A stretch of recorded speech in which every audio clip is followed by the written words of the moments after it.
strongest storm of the year has made landfall and is slamming the Caribbean. Hurricane Melissa, a deadly Category 5 storm, could reshape the island for years to come and trigger a humanitarian disaster. Good evening, everyone. I'm Phil Sanchez. And I'm Gina Galeros. Melissa is already responsible for at least 7 deaths in 3 countries. Michael Yoshida reports as a devastating and deadly storm rips through Jamaica. Hurricane Melissa, one of the strongest Atlantic hurricanes in history, bringing powerful winds, dangerous rainfall, and flooding to the Caribbean. There will be catastrophic damage. There is no infrastructure in this region, or maybe anywhere in the world, that could withstand a Category 5 hurricane without some level of damage. The massive storm rapidly intensifying as it approached Jamaica.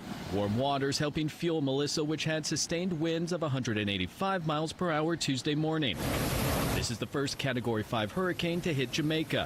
Officials warning it's not just powerful winds, but also storm surge, sustained rainfall, and landslides that could be devastating and deadly. There will be flooding and there will be infrastructure damage. We have 70% of our population living within 5 kilometers of the sea in generally low-lying areas, so the risk of flood is extreme.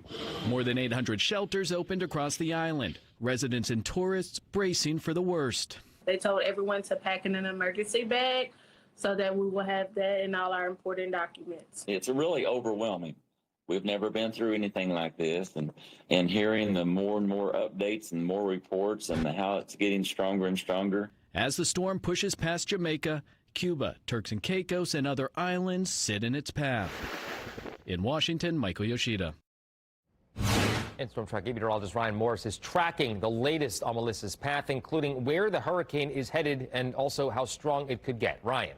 Yeah, Phil, unfortunately, a pretty devastating situation in Jamaica. So landfall occurred with Melissa just after 1 o'clock. Eastern, maximum winds of 185 miles an hour. The minimum pressure, it was strengthening all morning as it was nearing landfall, made landfall in New Hope, pressure down to 892 millibars.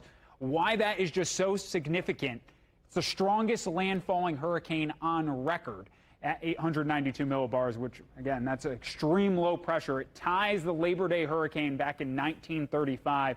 And, again, not included in this list, you have Wilma and Gilbert. They had lower pressures than Melissa. It's just they weren't on land when those pressures were recorded. Now, the latest stats on Hurricane Melissa, just updated from the National Hurricane Center, they've backed off the winds, maximum winds of 145 miles an hour. Pressure is now up to 921 millibars. It's just about to exit. The center of Melissa is about to exit Jamaica before heading to Cuba for tonight. So the track from the National Hurricane Center, still a tremendous amount of rain is falling on Jamaica for the time being. We mentioned before the storm they could see 20 to 30 inches of rain. Well, the track of Melissa takes it into Cuba for tonight. Still expected to be a major hurricane at Category 4 strength into the Bahamas by the time we're getting into tomorrow. I guess the one positive thing with this storm system is after it goes through the Bahamas, it just races off into the open Atlantic Ocean, so no impacts are expected here in the U.S.